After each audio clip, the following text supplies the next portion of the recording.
Welcome to our GPU comparison video. Today, we will dive into the features and performance of two powerful graphics cards from PowerColor: the Red Devil RX 9070 XT and the Reaper RX 9070. Both cards are designed for high-end gaming, but they cater to different needs and budgets. Let's explore their specifications, performance, and overall value to help you make an informed decision. When it comes to performance, the PowerColor Red Devil RX 9070 XT boasts a higher boost clock speed of 2,520 MHz compared to the Reaper's 2,070 MHz. This difference in clock speed can lead to better frame rates and overall gaming performance, especially in demanding titles.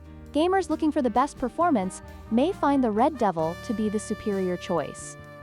The PowerColor Red Devil requires a minimum of 900 W power supply, while the Reaper only needs 650 W. This makes the Reaper a more suitable option for those with less powerful systems or for gamers looking to save on electricity costs.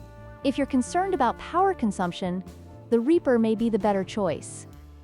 In terms of pricing, the Red Devil is priced at $899, while the Reaper is available for $679. This significant price difference makes the Reaper an attractive option for budget-conscious gamers who still want solid performance. Ultimately, your choice may come down to how much you're willing to invest in your gaming setup. In conclusion, both the PowerColor Red Devil RX 9070 XT and the PowerColor Reaper RX 9070 are excellent graphics cards tailored for high-end gaming. The Red Devil offers superior performance and advanced features, while the Reaper provides great value for its price. Consider your gaming needs and budget before making a decision. If you found this comparison helpful, please like, share, and subscribe for more tech content.